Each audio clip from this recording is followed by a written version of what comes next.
pregunta de si los sentidos o la razón nos aproximan a la verdad, al conocimiento. El hecho de haber planteado la pregunta. Quizás exageró, idealista, ¿no? Se le llamamos, al darle a las ideas una existencia, ¿no? Por sí misma. Tal vez, ¿no? Ahí hay una exageración, ¿no? Bueno, fue parte de su filosofía, de su metafísica. Pero la pregunta es válida.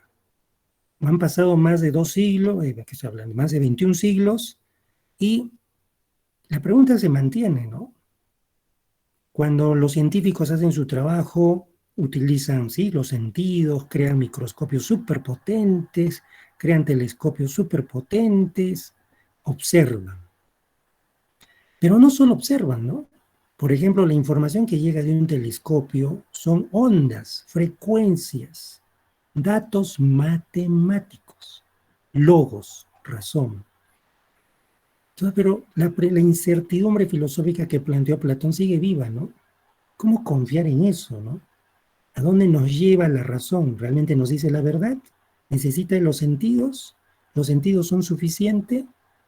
Entonces, ese interés filosófico sería para mí lo rescatable, una pregunta vigente que acompaña en paralelo al avance del conocimiento hasta el día de hoy, ¿sí? Eso podría responderle. Muchas gracias por su pregunta, señorita.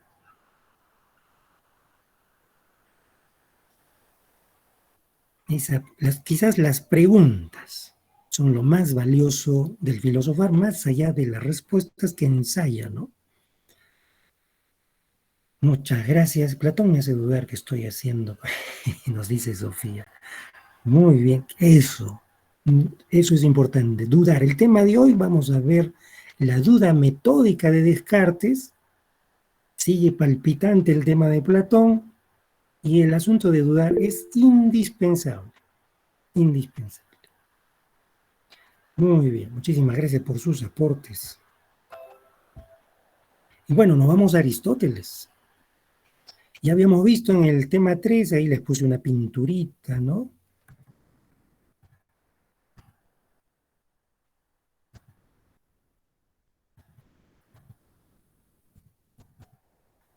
Ahí está. La pintura de Rafael, la Academia, apuntan en sentido opuesto tanto Platón como Aristóteles, Platón hacia arriba, Aristóteles hacia abajo, una oposición entre el maestro y el discípulo y el maestro, ¿no? Aristóteles estaba convencido de que las ideas son importantes, las formas, no olvide, idea en sentido griego también equivale a forma. Por eso es que habla de causa formal. Aristóteles dice, todo objeto debe tener una causa formal y una causa material. O sea, la importancia de la forma pervive en el pensamiento aristotélico. Pero no el asunto de que la idea por sí misma exista en un mundo inteligible, supremo, ¿no? Eso no. Sino que la idea está contenida, da forma, diseño, estructura, ¿no? En ese sentido, las cosas. Muy bien, otro aspecto, el movimiento. Platón decía, mira, esto del movimiento, de los cambios, son sombras, son opiniones, solo la inteligencia nos lleva a la verdad. Pero Aristóteles, en sentido opuesto, sí se preocupa por estudiar el movimiento. Ya les habíamos explicado, incluso aportó a la física, se equivocó y ha sido superado su planteamiento, pero bueno, se aproximó seguramente en algo, o al menos nos aproximó a todos, ¿no? Es como una cadenita, ¿no? Y los intelectuales, los científicos se leen unos a otros. Entonces, el mismo Einstein leyó a Aristóteles, leyó a David Hume, que vamos a estudiar ahora. Berkeley también le interesó mucho. Entonces se leen. Entonces las ideas que proponen, ¿no? Más o menos contribuyendo a la respuesta que le di a nuestra compañera, se leen a Platón, se leen a otros, y lo que plantearon ellos quizás no fue completamente positivo, pero sirve para inspirar nuevas preguntas en estas mentes brillantes que continúan la historia de la filosofía y de la ciencia. Bueno, volvamos a Aristóteles, el movimiento lo toca. No lo olviden, pregunta Unza, ¿el movimiento para Aristóteles solo es el hecho de ir del punto A al punto B? ¿Verdadero o falso? Falso. No solo es eso, no solo. Trasladarse es una forma de movimiento, pero también es movimiento, ¿qué cosa? El cambio, el cambio. Hoy somos niños, o bueno, jóvenes en el caso de ustedes, pronto serán adultos, ese es el cambio, ¿sí? Eso es movimiento, dinámica, ¿ya? Eso también le interesó a Aristóteles, por eso habló de acto y potencia. Somos en acto algo, luego en potencia hay un cambio. ¿Estamos bien? No lo olviden. Hilemorfismo, pregunta Unza, ¿qué significa? Materia y forma. Hilem, materia, morfismo, forma. Aristóteles, ¿cuántas causas dijo que tienen todos los objetos? 4. Agarre un objeto de su entorno en este momento para que no se olvide. Causa material, todo tiene materia. Causa formal, esa materia tiene un diseño, una estructura, un proyecto que plasmó su forma, ¿no? Del objeto. La computadora que tiene usted adelante es el producto de un diseño, ¿no? Incluso un diseño matemático, ¿sí? La forma, la puntita medio ovaladita, el color, eso lo estudian en ergonomía, ¿no? Una ingeniería, ¿no? En fin. 3, ¿no? Repasando, materia, forma. Materia, el material, forma, la idea, el diseño, son las que están en el objeto y fuera del objeto están ¿quiénes? Primero, la causa eficiente, aquello que ha posibilitado que ese objeto exista. La marca, ¿no? De su computadora nos dice quiénes son los creadores, los acuñadores, los actores eficientes, ¿ya? Para que su computador exista. Entonces sería 3, causa eficiente. Todo objeto tiene un para qué, causa final, ¿sí? Un propósito, un fin, una finalidad. No lo olviden, por favor. Entonces cerramos Aristóteles, preguntas de Aristóteles.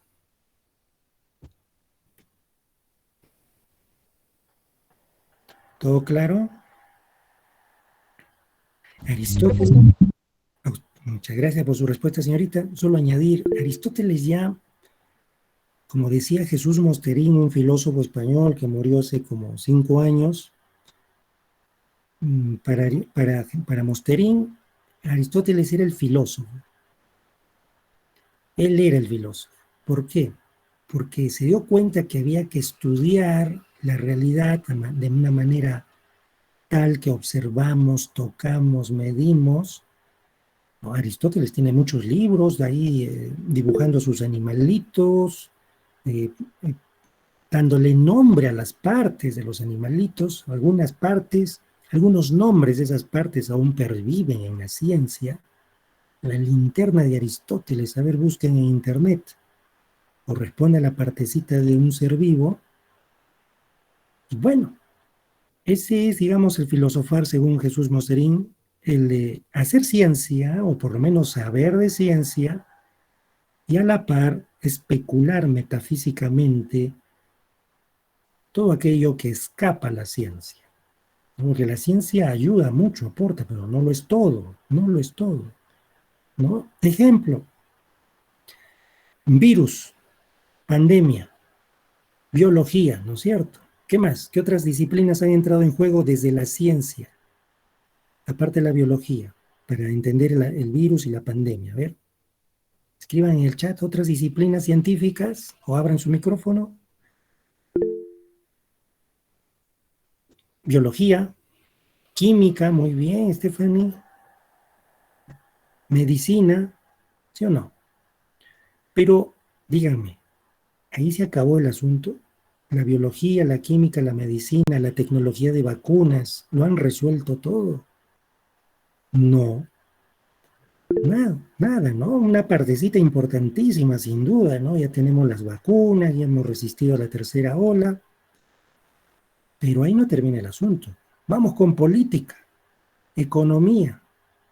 Por último, ¿qué hacemos? Las grandes preguntas, ¿no? ¿Por qué sucede esto? ¿Seguirá sucediendo?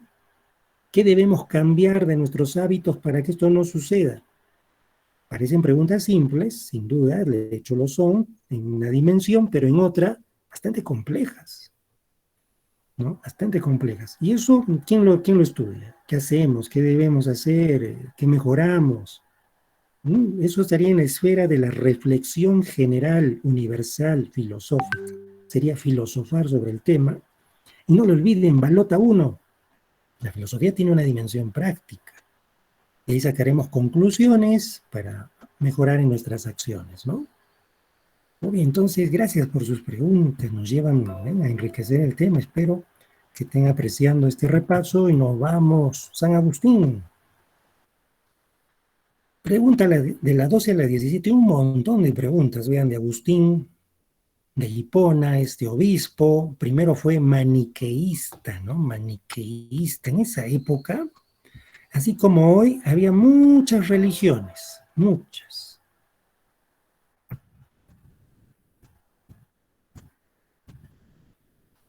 Agustín de Hipona era un buscador, no es que de frente fue santo, de frente fue sacerdote, no, no.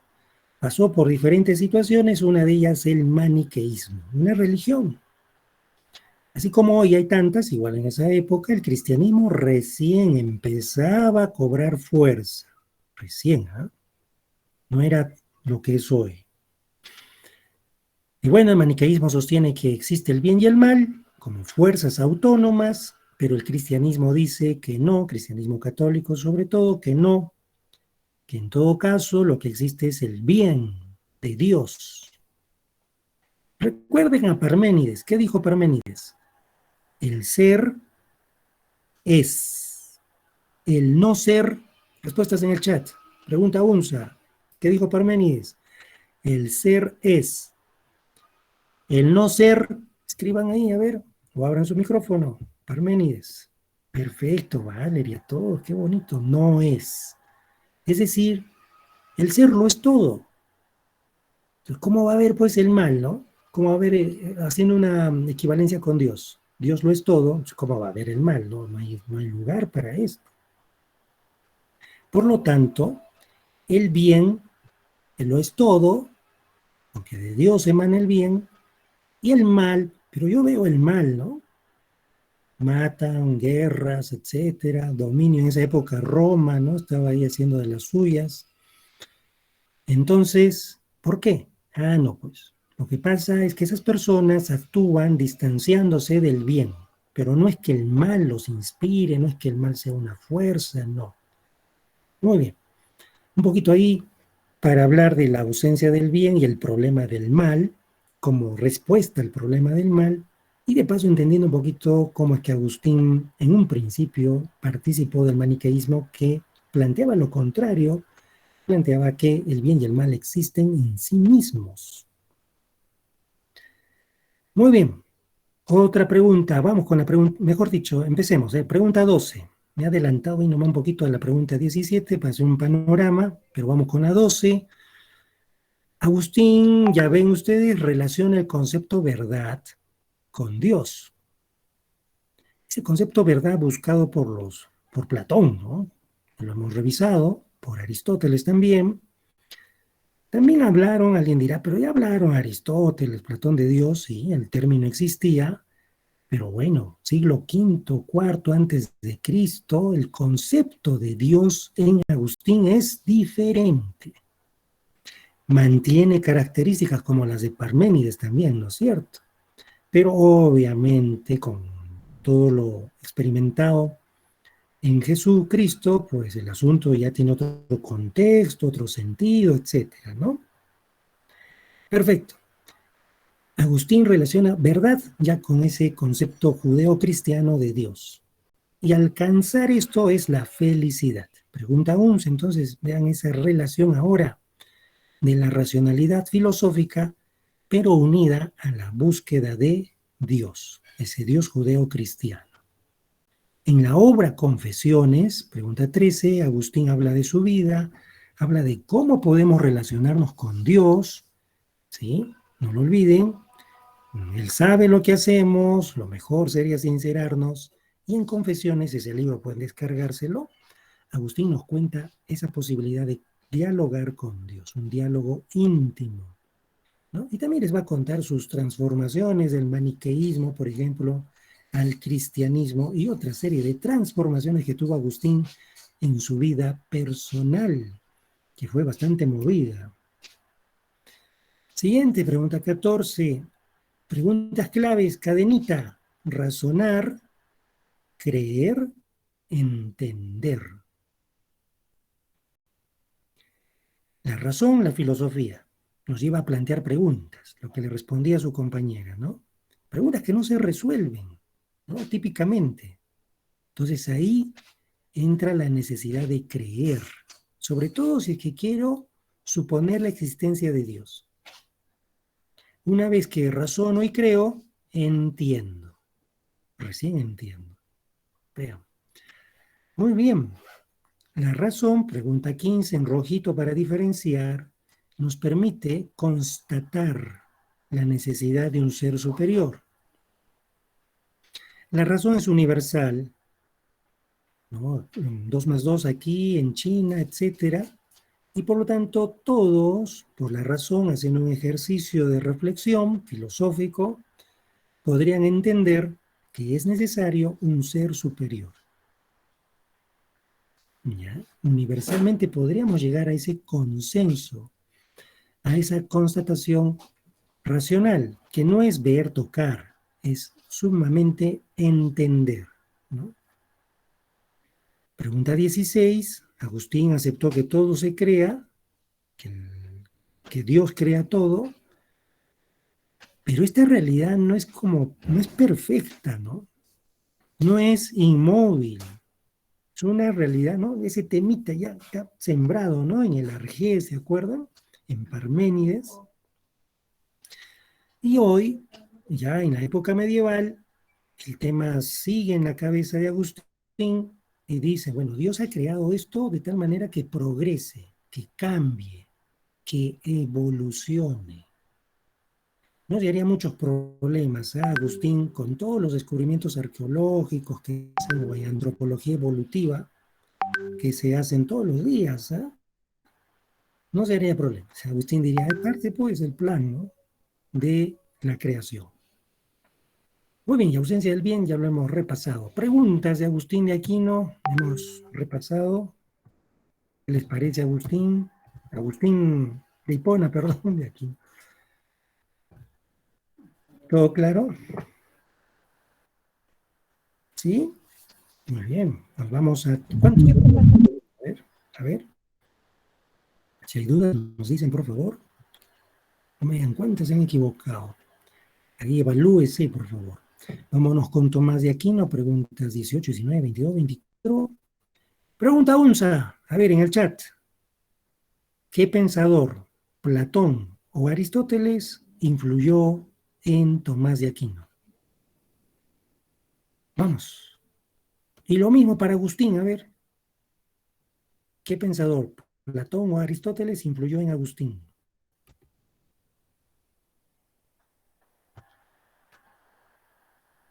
Bien, Xiomara les pide ahí su asistencia, por favor.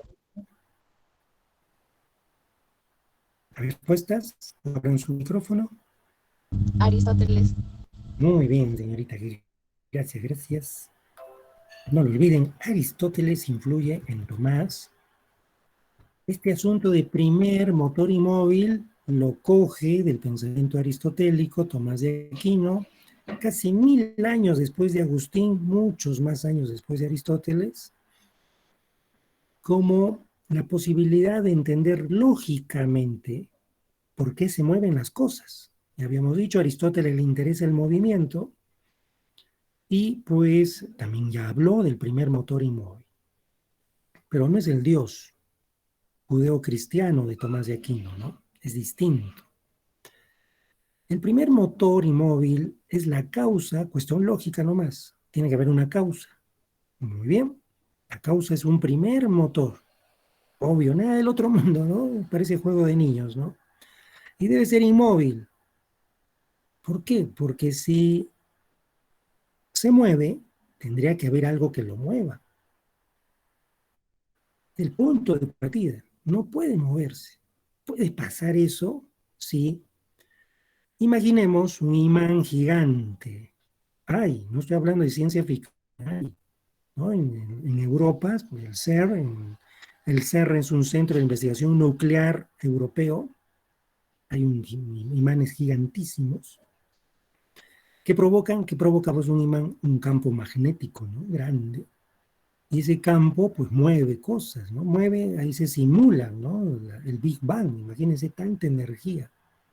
Entonces, algo así sería ese Dios, ¿no? Poderosísimo, como un imán gigante que lo mueve todo. Muy bien. Las 5 pruebas de la existencia de Dios, pregunta Unza, se inspiran también en las 4 causas aristotélicas. La Suma Teológica, la obra fundamental de Tomás de Aquino, filosofía hay en esa obra, pero es una suerte de esclava, herramienta, ¿sí? Ansilla en latín, ¿no? Se dice, esclava de la teología, ¿no? Al igual que Agustín, la razón tiene sus límites, necesitamos fe, y hay que entender que Dios es necesario, ¿no? Por ejemplo. Vámonos a positiva 3, a ver si han estudiado, ahí tienen sus parlantitos. ¿Han escuchado los parlantes? ¿Les ha servido?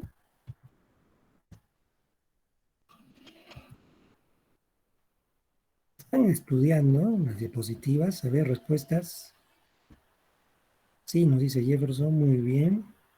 Más respuestas, por favor. ¿Lograron escuchar? ¿Alguien no puede escuchar hasta ahora las grabaciones?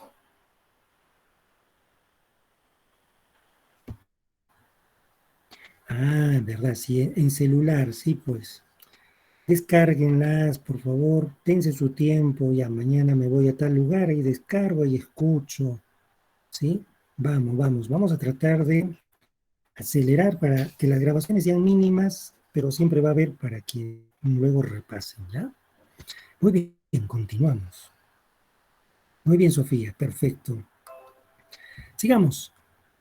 Y nos vamos al último del repaso de hoy, ya son 9:15. Y atentos, el helenismo. A ver, ¿quién me dice qué es el helenismo? Por favor. A ver.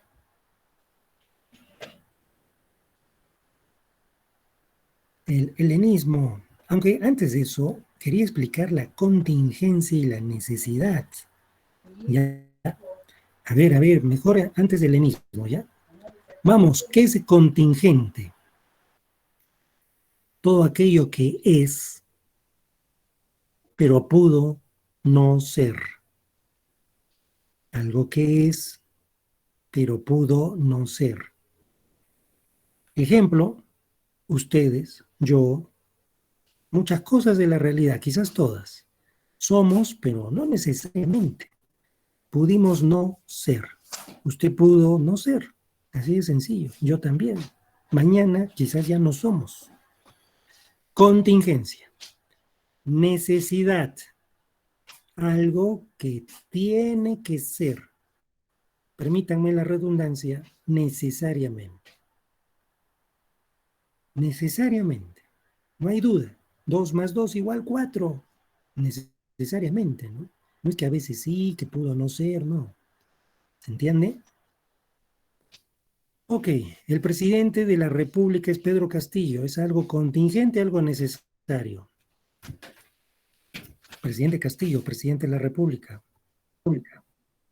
Continente. Contingente. Muchas gracias, porque es, pero pudo no ser. ¿Sí? Muy bien. ¿Para qué les explicamos esto? Pregunta Unza. Usted y yo somos seres contingentes.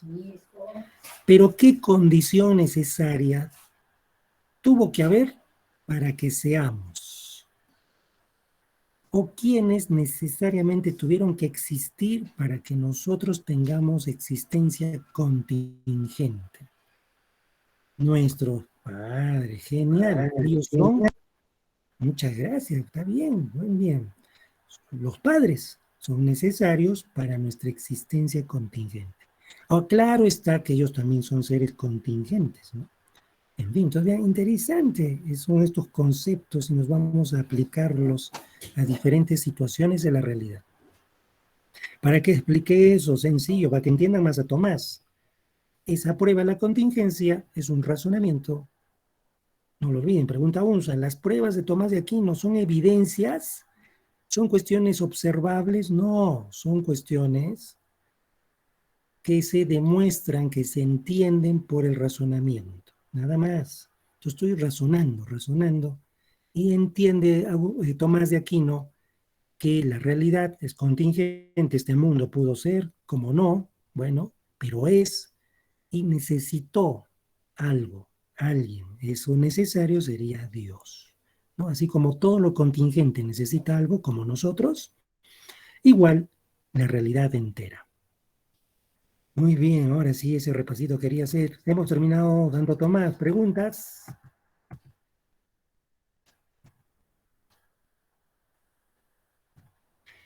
Muy bien, no hay preguntas. Vámonos al helenismo. El helenismo, no lo olviden, a ver, cuestión básica. Primero presocráticos, luego socráticos, luego socráticos, Sócrates, Platón, Aristóteles, ¿no? Luego viene el helenismo y luego la época medieval, ¿ya? El helenismo, arequipeñismo, arequipeño, ¿sí? Es esa suerte de expansión de una cultura. ¿Qué cultura? La cultura helena. ¿Qué significa helena? Heleno, griego. Esta expansión provocó una serie de cambios. Primero se generó gracias a ese espíritu imperialista, ¿no?, de Alejandro Magno, conquistador. Y bueno, no es el hecho solo de dominio, sino de expansión de su cultura. De acuerdo a la historia, este fenómeno helenista exactamente se dio desde la muerte de Alejandro Magno, que murió muy joven, hasta la caída de Egipto. De Egipto, de ese Egipto helenístico, ¿no? En manos, o el poder lo sustentaba en ese momento Cleopatra, ¿no es cierto? Entonces va desde la muerte de Alejandro hasta la muerte de Cleopatra, la caída de ese Egipto helenístico y el surgimiento ya más voraz, más fuerte del Imperio Romano. Muy bien, entonces el asunto es más o menos para ubicarnos en historia, no es un asunto también así a rajatabla y hay muchos detalles, ¿no? Y en ese movimiento de conquista, pues surgen pues, movimientos culturales de mezcla, sincretismo, mezcla, eclecticismo, nuevas formas culturales que cogen lo mejor de unas y de otras. Bueno, eso está explicadito, estamos repasando, pero he querido repasar más por lo siguiente. La pregunta 23 es muy interesante. Pregunta 23. ¿Por qué? Porque nos habla de las clases de necesidad. Necesidades necesarias, no necesarias, naturales, creadas. Y los epicúreos, ¿no?, inspirados en Epicuro de Samos, si bien es cierto, decían que el placer, ¿no?, este celestito es el principio y el fin de la vida, pero no es que, caray, me satisfago y me satisfago sin ningún tipo de criterio. Es más bien, como bien plantea en la pregunta 23, un saber distinguir, por ejemplo, los tipos de necesidades. ¿Qué es necesario? ¿Qué es creado? ¿Qué está de más? ¿Qué puede ser menos? ¿Qué puede ser en mayor proporción? Esto es autarquía, ¿no? Me gobierno a mí mismo, escojo, aponía, evito el dolor, sé cuidarme, y ataraxia, evito pues desesperarme, ¿no? Hay un control ahí emocional, una tranquilidad, no me perturbo con facilidad. Entonces, pregunta 23, muy interesante. Ahí nos hablan prácticamente del mensaje que está en el trasfondo de los epicúreos. No es que, si les preguntaran, los epicúreos hablaban de satisfacerse sin límites. Falso. Los epicúreos nos hablan de satisfacernos, pero de una manera equilibrada. Hedonismo, para su diccionario, hedonismo, está arribita, ¿no? En verde, viene de esa propuesta de ver el placer como lo fundamental, pero ya de una manera, si solo es hedonismo, de una manera exagerada incluso. ¿Sí? La cultura contemporánea puede ser muy hedonista. ¿Sí? El sistema consumista económico puede ser muy hedonista. Explotan esto. ¿Sí? Desde los bailes, las canciones, ¿no? Desde la ropa, la comidita, todo. Entonces, frente a ese consumismo hedonista, quizás nos viene bien una dosis de epicureísmo o quizás una dosis de estoicismo. Estar tranquilos, serenos, ¿no? Frente a las circunstancias que continuamente acechan. Pensar que la naturaleza tiene leyes, igualmente nuestras situaciones humanas. Si alguien muere, por algo es. Por ejemplo, si sucede una fatalidad, no desesperar. Está esto destinado. El destino sería como una ley. Una ley, así como la naturaleza tiene leyes, también nuestras vidas. ¿Para qué desesperarnos si todo está normado, está predestinado? ¿Sí? Estoicismo. Y con eso cerramos nuestro repaso. Espero que les haya servido. Preguntas. Si es que hubiese, ¿les ha servido el repaso?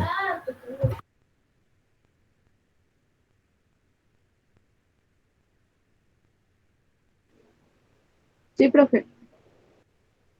Profesor, tengo una pregunta. En el caso, a ver, un ratito. En el caso de San Agustín, podríamos deducir que él era cristiano, entonces. Claro, pero el cristiano Agustín, después de un proceso de búsqueda y conversión. Antes Agustín fue maniqueísta, no digamos como hoy budista o como hoy testigo, no. Testigo de Jehová todavía está dentro del cristianismo, ¿no? Digamos, el Dalai Lama, ¿no? Buda, pero hay otros que Shiva, seguidores de Shiva, ¿no? No mormones, tienen otro nombre, que andan con sus vestidos, ¿no? No recuerdo bien, digamos como ellos, o un budismo, ¿ya? Entonces era el maniqueísmo lo que él practicó primero. Luego se convirtió al cristianismo gracias a la influencia de un obispo que él conoció en Europa. No olviden que Agustín no es de Europa, ¿no? Él es del norte de África, luego viaja a Europa. Al parecer ahí conoce más el cristianismo y luego se convierte al cristianismo. Cristianismo específico, el judeo-cristiano apostólico romano, ¿no? Sería el de Agustín. Porque el cristianismo es un universo grande, ¿no? Evangelistas, testigos de Jehová, todos aquellos que creen en Cristo son cristianos. Pero el cristianismo es en realidad un conjunto con muchos subconjuntos. ¿Eso podría añadirle alguna duda más?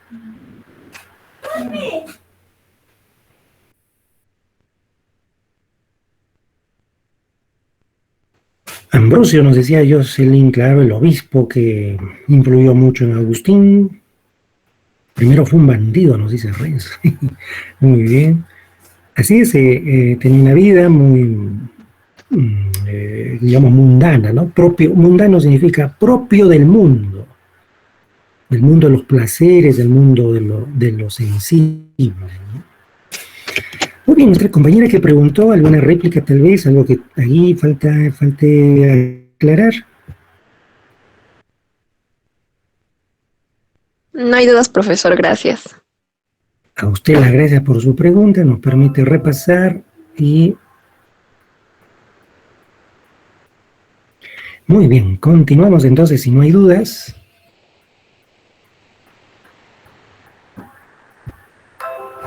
Y nos vamos al tema 4. Hemos pasado por Platón, Aristóteles, helenismo, época medieval, y entramos a la filosofía moderna. Pues vamos a ir de frente, no, vamos a continuar el orden de nuestras diapositivas 4. Para entender a los filósofos modernos, vamos a plantearles unos temas de actualidad. Hoy existe física teórica, física experimental. Ya ustedes piensen, física teórica, ¿a qué se dedica? Hace, pues, en física, a ver, para empezar, todas esas preguntas del Arjé, ¿recuerdan? Del cosmos, ¿no? Eso de la filosofía presocrática, que continúa en Platón, Agustín, Aristóteles, y en realidad en la filosofía medieval también, siguen ahora vivas, y los físicos son, digamos, una de las ciencias que más pretenden resolverlas. Entonces, los físicos teóricos ensayan modelos teóricos, pero ya no filosóficos, ¿no? Con categorías, conceptos, teoría de las ideas, sino con mucha matemática, modelos matemáticos. La física experimental es una serie de inversión en experimentos, en físicos que se encargan de llevar a prueba todos los modelos matemáticos, ¿ya? Entonces ahí ya ustedes deben estar sospechando a dónde los quiero llevar, ¿no? Hoy la investigación continúa. El virus es un reto para los científicos, experimentaciones en laboratorios, pero también estadística, también hipótesis, también modelos teóricos. Preguntas para ir de frente al grano. ¿Qué capacidades de nosotros nos permiten conocer, por ejemplo, al virus? ¿Qué capacidades del ser humano? Respondiendo en el chat. 2. ¿Podemos realmente conocer? ¿Podemos lograr el conocimiento, por ejemplo, del virus? A ver, sus respuestas. Las capacidades serían los sentidos y la razón. ¿Sí? Observamos, tocamos, microscopios, telescopios, etc. Pero no todo es eso, también hay un logos, hay una racionalidad. ¿Sí? Con el concepto de número, el concepto de clase nomás, el concepto de conjunto. Es una cuestión eminentemente lógica. ¿Podemos conocerlo? Yo diría que sí. Yo, en mi respuesta. Y ustedes también seguramente. Pero es un proceso, ¿no? No es algo inmediato. No es así de que ya lo veo, lo toco, que ya sé su estructura de genética, de su genoma. No, no es suficiente, ¿no es cierto? ¿Para qué todo eso? Para que entendamos cómo los filósofos del siglo XVII, XVIII, XIX e inicios del XX se hicieron esas preguntas, pero respondieron también a su forma, ¿no? Bien difícil que respondan como nosotros, ¿no? Pero ya abrieron el debate, o mejor, continuaron el debate. Esto de Platón, sentido, razón, continúa ese debate. Pero lo abrieron en sus circunstancias, ¿no? Entonces, los empiristas, ¿qué dicen? Dicen que los sentidos son la fuente primordial del conocimiento. Les he puesto esa balanza, ¿no? Un niño al lado serían los empiristas, al otro lado los racionalistas, que piensan que la razón sería pues la fuente del conocimiento. Entonces, empirista versus racionalista. ¿Ya? Acá hay muchas personas que van a ir seguro a derecho, van a ir a educación, a psicología, van a ver este tema. ¿Cómo educamos a los niños? ¿Solo conceptos, teoría, ideas, razón, o también emociones, ¿no? Por ejemplo. ¿Sí? Psicología, igual, ¿no? ¿Qué tanto influyen las vivencias, eso que experimentamos, o si es que el asunto de la personalidad solo es un asunto que se hereda, ¿no? O si es que las enfermedades son conceptos, ¿no? Psicología cognitiva. Entonces ahí está el tema, ¿sí? Entonces, pero apreciemos a estos filósofos que como que siembran, ¿no?, el debate ya en una modernidad con desarrollo tecnológico que empieza en boga, industrialización, investigaciones científicas muy recientes, ¿no? Fines del siglo XIX, inicio del siglo XX, es un boom de investigaciones. Entonces, todo eso, pues, es importante tenerlo en cuenta para entender a estos filósofos. Repito, empiristas, sentidos, racionalistas, razón, y al medio, criticistas. Criticismo diría tanto sentidos como razón, pero de una manera crítica. ¿Qué es eso de crítico? Poniendo un análisis de la forma en que se trabaja. O sea, no es que sentidos y razón así nomás, ya acepto las dos, no, sino que hay que evaluar cómo trabajan tanto una como otra fuente. O sea, sentidos o razón. Frente a la pregunta, ¿podemos conocer o no? Los dogmáticos dirían sí, incluso medio ingenuamente, es decir, veo, toco, ya conozco, ¿será así? Los escépticos dicen no, no es tan así. Es más, necesitamos evaluarnos, necesitamos ver cómo conocemos, cuáles son nuestros métodos. Ese sería un escepticismo metódico, moderado. La ciencia podemos decir que tiene eso, escepticismo, ¿sí? No es que la ciencia diga, ya, pues mi investigación 1 se resolvió el tema, no. Se evalúa, se critican unos a los otros, se ponen los resultados en internet, a ver qué dice el otro, síganlo investigando. Escepticismo radical son aquellos que dicen, ay, no, ni la ciencia tiene la verdad, la ciencia es un cuento,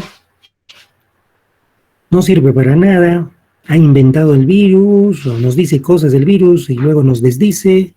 En fin, ese es un escepticismo radical. ¿Ya? Entonces, los conceptos son importantes para entender esta filosofía moderna. ¿Cuál es el proceso del conocimiento? Es un proceso largo, difícil de conocer, pero estos filósofos ya se atrevieron a decir, mira, primero percibimos, esto que percibimos necesita de conceptos, estos conceptos lo ordenan información que hemos percibido, ¿sí? Luego necesitamos de un método, etc. Toda esa especulación es muy rica porque nos ayuda a entender algo que hasta ahora no se entiende. Pero ya pues hay que apreciar ese esfuerzo de ellos. Hoy las neurociencias, la psicología cognitiva, investigaciones en el cerebro, pues pretenden, ¿no?, decirnos más de cómo conocemos, pero bueno, siempre es un tema que va a escapar, ¿no?, a la ciencia. Bueno, y finalmente, ¿no?, para terminar este contexto y empezar a estudiar a los filósofos que de esa época, hay una historia, ¿no? El Imperio Romano, como ustedes saben, ya lo les adelanté, ¿no?, cae Egipto, y Roma pues empieza a dominar de una manera universal, pero Roma era pues siempre un escenario de ambiciones, se dividían mucho. Una división fue Roma oriental, Roma occidental. Cayó primero la occidental, luego la oriental. Cuando cae la oriental, que es el Imperio Romano Bizantino, empieza la modernidad. Terminaría la época medieval, ¿sí? Y va más o menos hasta la Revolución Francesa, ¿sí? Esa suerte de cambios, una exigencia de igualdad, fraternidad, ¿sí?, libertad.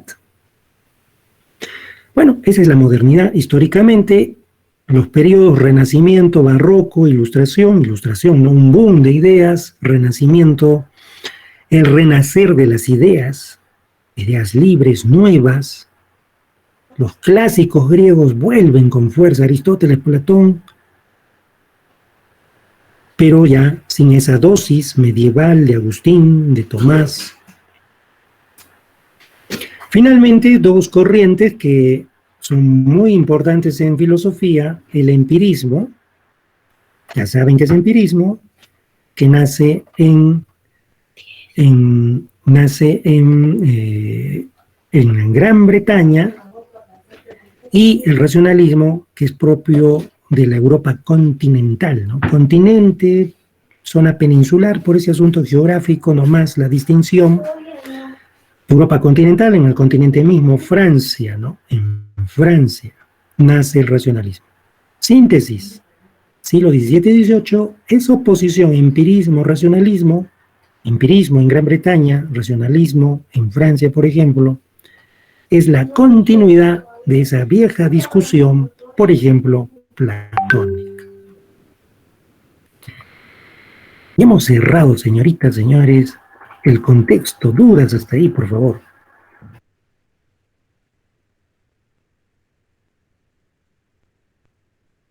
No hay dudas, profesor.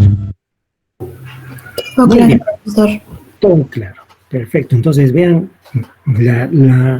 la pregunta inicial de nuestra compañera ha sido pertinente, ¿no? Creo, a mí me está ayudando, y a ustedes seguramente, a hacer ese gancho mental de relacionar esas viejas preguntas con la modernidad, y hasta hoy van a ver cuando analicemos filósofos contemporáneos.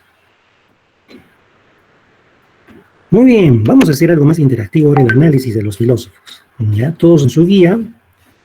Empezamos con, yo les he hecho una tabla, aquí donde están las ideas, digamos, de manera sintética. Vean, página 25-27, Descartes, John Locke. ¿Sí? Descartes, francés, ¿no? Europa continental. John Locke, Inglaterra, Gran Bretaña, ¿no? ¿Qué es Descartes? Racionalista. ¿Qué es John Locke? Empirista. Empirismo inglés. Entonces vean ahí la oposición, ¿ya? Y ustedes van a ir aportando cuando yo les pregunte, ¿ya? René Descartes pretende el conocimiento de la realidad y del ser humano. Nada nuevo, ¿no? Todo filósofo busca eso, comprender la totalidad. Pregunta clave, obra clave. Descartes tiene muchas obras, pero una obra clave es El discurso del método, muy preguntada en diferentes exámenes. Obra de Descartes, El discurso del método, para dirigir bien a razón y hallar la verdad de las ciencias. Como ya habíamos anunciado, le interesa el conocimiento. Y acá viene algo importante. ¿Quién no ha escuchado del plano cartesiano, no? Descartes, cartesiano. ¿Qué quiero decirles? La matemática para Descartes era muy importante. Y él pensó que así como la matemática tiene esa exactitud y esa estructura, debe tener la filosofía. Entonces se lleva el método de la matemática a la filosofía. ¿Sí? Y así como hay axiomas, ¿no? ¿Sí? Una línea tiene infinitos puntos. A ver si será cierto, voy a observar con mi microscopio. Imposible. Es un axioma. Algo que se entiende con claridad. Es una idea clara, distinta, simple y evidente a la luz de la inteligencia. Eso que ocurre con esa idea de la línea, ¿sí? Eso que ocurre, debería ocurrir también, dice Descartes, con la filosofía. Debemos en la filosofía tener este tipo de ideas. Y entonces vean cómo va llevando la matemática hacia la filosofía. Pero Descartes, ya lo había descrito nuestra compañera y un compañero acerca de la duda. No lo olviden, el filósofo de la duda busca certezas axiomáticas, ¿no? Como la línea tiene infinitos puntos, eso mismo debe haber en filosofía, pero no ingenuamente, ¿no? No es que así, que ya a mí se me antoja. No, sino después de un método muy riguroso, ¿no? podríamos decir que Descartes es un escéptico, pero metódico, metódico. A través de la duda llega a la verdad. Buen consejo, yo pienso, para la vida: ser escépticos, moderados, no ser ingenuos, ¿no? De que lo creo todo. Buen consejo. Entonces, la certeza es como la encontramos en una interioridad de la conciencia. Descartes es racionalista, rechaza lo sensible como Platón, y su método más o menos es que encontremos esas evidencias, eso evidente, eso claro, eso distinto, pero no es tan sencillo. Para alcanzarlo hay que analizar la complejidad de información, fracturar, ¿no? Nada nuevo, hasta hoy lo hacemos. Frente a toda la información, analizamos, sintetizamos, sacamos aquello que es importante y que nos permita llegar hacia esas ideas claras, hacia esas ideas simples, ¿no? Como que se tiene un problema. A ver, en la mañana decían que han nombrado nuevamente a un médico inepto para dirigir el asunto de salud en la región. Y frente a ese panorama pensamos, ¿por qué? Buscamos algo simple, ¿no? Y una respuesta de un oyente fue: hay intereses políticos. Llegamos a algo simple. Síntesis, ¿no? Buscar esas ideas simples. Y luego enumeramos y revisamos, ¿sí? Interesante el método cartesiano. Una frase célebre puede venir en el examen: cogito ergo sum. Pienso, cogito, pienso, ergo, luego, sum, existo. Como dijo la compañera, cartesiana fue la respuesta de nuestra compañera en el chat. Hay que dudar, parte de la existencia es dudar. Es más, el dudar me hace sentir vivo, me hace dar cuenta que pienso, que razono y por lo tanto que existo. Si no entrar en un principio de duda, más bien deberíamos sospechar, ¿no? Si estamos vivos o no. Es como una continuidad. Todos los días lo mismo, lo mismo. Pues nada, la duda nos hace experimentar cambios, sensaciones, y son pruebas de existencia. Entonces, la duda es importante. Es una forma de pensamiento. Por eso duda, metódica. Pero no es una duda que, ay, dudo y nada sirve. No, duda metódica. Eso es René Descartes, señoritas, señores. Dudas, preguntas. Muy bien, Sofía. Interesante. La vida no es vida sin preguntas. Es muy complejo, sin duda. Sin duda, nuestra vida no es nada sencilla, pero es lo que es.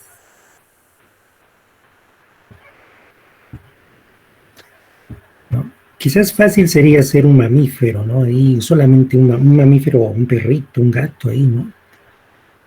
Pero no, nuestra vida también tiene unas peculiaridades increíblemente que compensan esas incertidombres.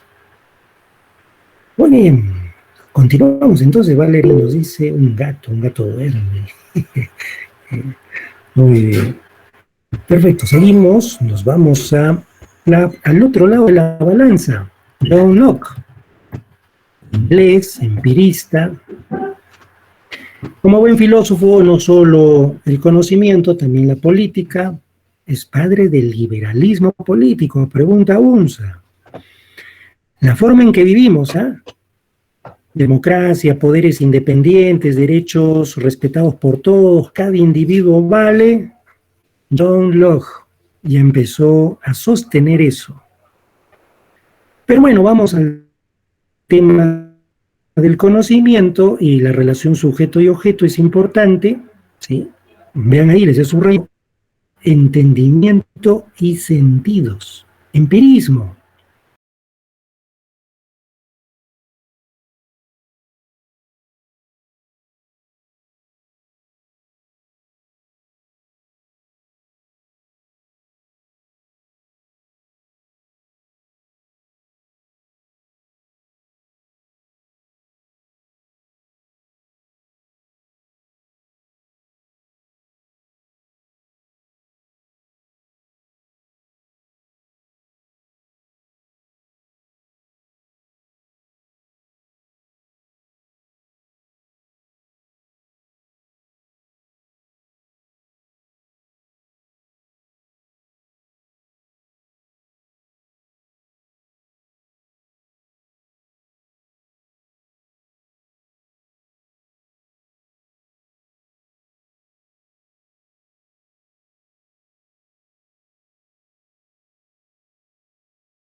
no, nada de eso, ¿no? ¿Sí? La mente es una hoja en blanco, una tabula rasa. Aprendemos por inducción. De nuestras experiencias generamos conceptos universales. La experiencia sería pues algo sensible que genera ideas en nuestra mente, ¿sí? Y por último, una vez esa información dentro de nosotros, esa experiencia sensible está en nuestra mente, pues nuestra mente se ocupa, ¿no?, de pensar, analizar esa información que ha llegado a nosotros. Ese objeto de nuestra mente sería la idea. Como nuestra mente está ahí y las ideas ingresan, fabricadas por la experiencia sensible, y nuestra mente las analiza, las pone a prueba. Entonces hay una suerte de experiencia doble. La externa, tenemos las percepciones de las impresiones, las cualidades sensibles, este objeto es suave, este objeto es duro, y la experiencia interna, donde el alma tiene sus propias operaciones. El concepto alma está ahí todavía. Reflexionamos, analizamos, pensamos por qué me quema este fuego, por qué salir al mediodía me causa dolor de cabeza, etc. Entonces, una reflexión sobre aquellas experiencias externas que hemos recibido de los sentidos. Entonces, noten ahí la balancita, ¿no? Muy bien, dudas de John Locke.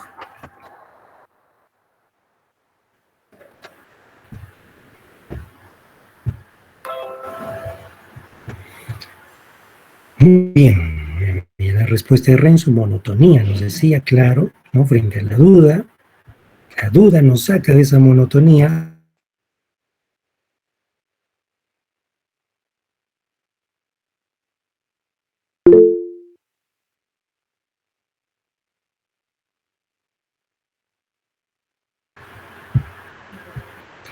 Esa F5 siempre me traiciona. Me salí de clases. Muy bien, ¿me están escuchando todos? Sí, profesor. Muy bien, muchas gracias. Vamos a cerrar. Entonces, tenemos 4 minutos, vamos a explicar.